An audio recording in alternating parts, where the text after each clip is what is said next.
Hey ChatGPT, does darkness have a physical existence or merely the absence of light?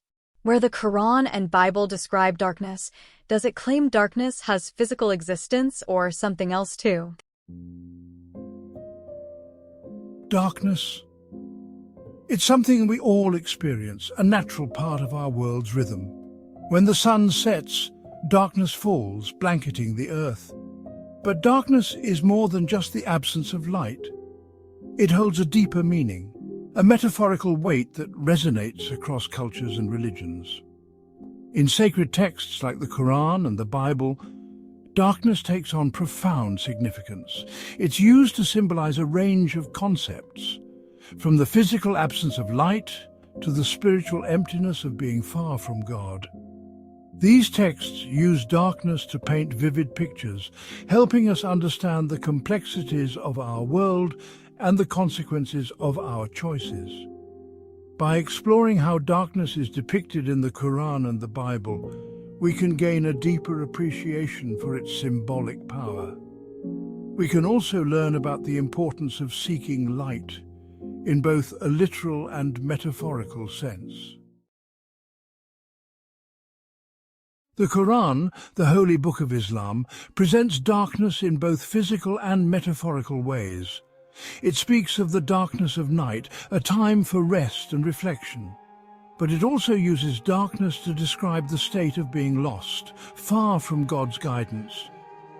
One verse states, "Allah is the light of the heavens and the earth. The example of his light is like a niche within which is a lamp."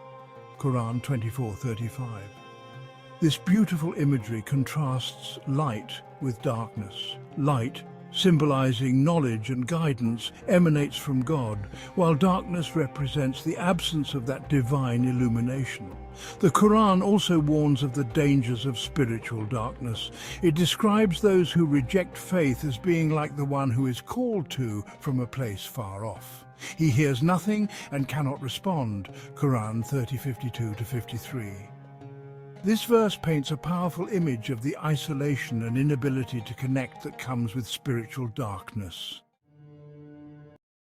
اللهم صل على سيدنا محمد وعلى آل سيدنا هذه بضاعتنا على رسول الله صلى الله عليه وسلم. بسم الله الرحمن الرحيم. Throughout the Quran, darkness serves as a potent metaphor for disbelief and its consequences. Those who turn away from God's message are said to be shrouded in darkness, their hearts hardened to truth and understanding. The Quran states, "And whoever Allah wants to mislead, he makes their chest tight and constricted as if they were climbing into the sky. Thus does Allah make the wrathful descent upon those who do not believe." Quran 6:125. Here, the suffocating feeling of being trapped in darkness reflects the spiritual state of those who refuse to believe. This metaphorical darkness is not a punishment from God, but rather a consequence of choices made. It's a state of being separated from the divine light, lost in a maze of confusion and doubt. While often used metaphorically, the Quran also describes instances of physical darkness that carry symbolic weight. One example is the story of Prophet Moses and his encounter with God on Mount Sinai. The Quran recounts, "And when Moses came to our appointed time and his Lord spoke to him, he said, 'My Lord, show me yourself that I may look at you.' Allah said, 'You will not see me, but look at the mountain. If it should remain in place, then you will see me.' But when his Lord Allah sent his Nur, his light only, to the mountain, he rendered it level, and Moses fell unconscious." Quran 7:143. The intense darkness and the crumbling mountain highlight the overwhelming power and majesty of God. It's a reminder that some experiences are beyond human comprehension and can only be approached with humility and awe. Section 5. Darkness in the Bible. Shadows of sin and separation. Like the Quran, the Bible uses darkness to represent both physical and spiritual realities. From the darkness that covered the earth before creation to the darkness that symbolizes sin and separation from God, the Bible is replete with examples of darkness's symbolic power. Genesis, the first book of the Bible, begins with the words, "In the beginning, God created the heavens and the earth. The earth was without form and void, and darkness was over the face of the deep." Genesis 1, 1-2. This primordial darkness represents the state of nothingness before God's creative act, a void awaiting the arrival of light and order. It highlights the transformative power of God, who brings forth life and beauty from the depths of darkness. Section 6. The wages of sin, darkness as divine judgment. The Bible often links darkness with sin and its consequences. Sin is seen as a turning away from God's light, a descent into a state of spiritual darkness. This darkness is not merely the absence of light, but a force that can corrupt and destroy. In the book of John, Jesus says, "And this is the judgment.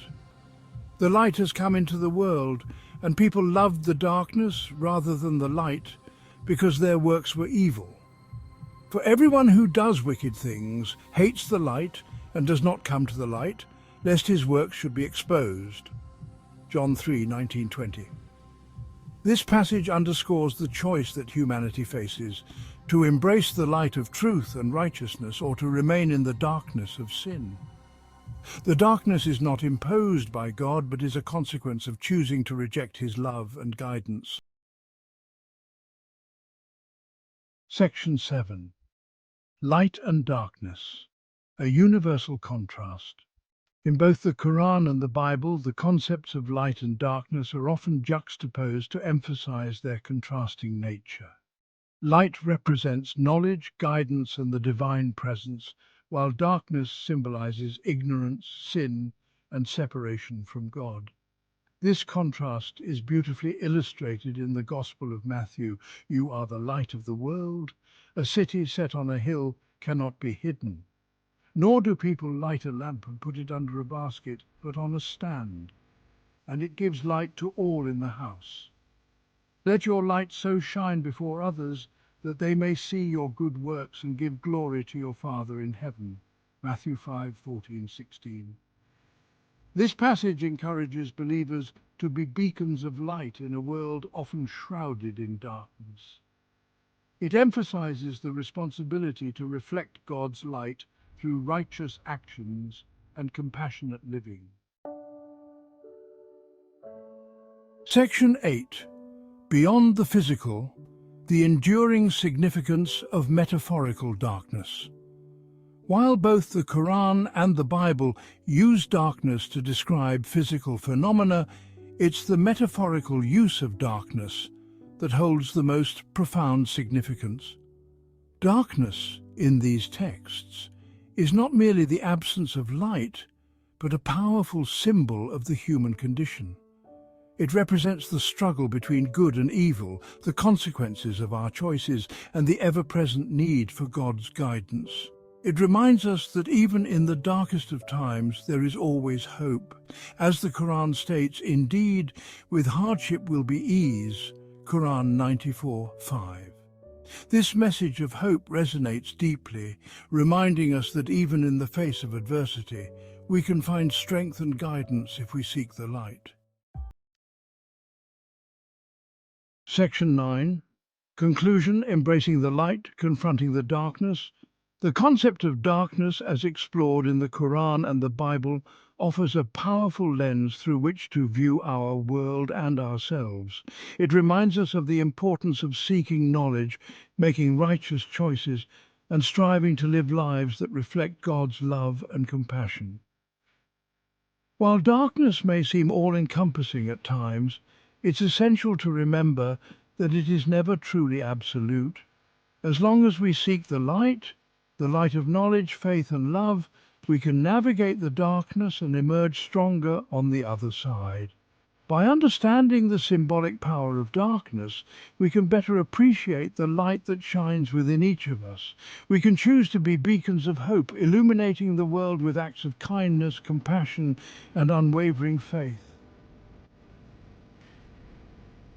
If you are considering taking the Shahada and reverting to Islam, it's a significant and meaningful step.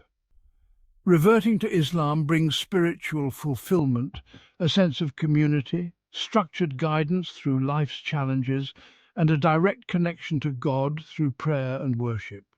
It fosters peace, purpose, and a supportive network of believers. The major benefit is you will be completely sinless, 100%. You will not carry of sin of anyone, way do you? Now, the Shahada is the Islamic declaration of faith and consists of two parts. Ashhadu an la ilaha illallah, I bear witness that there is no God but Allah. Ashhadu anna Muhammadur Rasulullah, I bear witness that Muhammad is the messenger of Allah. Steps to take the Shahada, understanding the declaration. Reflect on the meaning of the Shahada and what it represents. It affirms your belief in the oneness of God and the prophethood of Muhammad. Intention. Make a sincere intention in your heart to embrace Islam. Witnessing the Shahada. It is recommended to say the Shahada in the presence of witnesses, preferably in a mosque or with a Muslim friend or community member. However, it can be done privately as well. Reciting the Shahada. You can recite it in Arabic, Ashhadu an la ilaha illallah wa Ashhadu anna Muhammadur Rasulullah. Embracing the faith. After taking the Shahada, you are encouraged to learn more about Islam, including the 5 pillars, prayer, salah, and other fundamental beliefs. Community support. Connect with the local Muslim community for support, guidance, and to help you navigate your new journey. Resources. Islamic centers. Visit a local mosque or Islamic center for resources and community support. Literature. Read introductory materials on Islam to deepen your understanding. Connect with Clearfee and her team by joining her WhatsApp group. The link is in all videos' descriptions. Online communities could help as well. Engage with online forums and groups for converts to Islam. Conclusion. Taking the Shahada is a profound commitment and marks the beginning of your journey in Islam. May your path be filled with knowledge, peace, and spiritual growth. If you have questions or need further assistance, don't hesitate to ask. Thank you for listening. And that wraps up today's episode. I hope you enjoyed our discussion and found it inspiring. Remember, this podcast is all about sharing and connecting, so I'd love to hear your thoughts. If you liked what you heard, please hit that like button and subscribe for more episodes. Your support truly helps me keep this journey going. If you click thanks heart button and chip in some money, it will help us to continue our work. Membership button is here now. Hit it before you leave. Join me next time for more stories and insights. Until then, take care and à bientôt.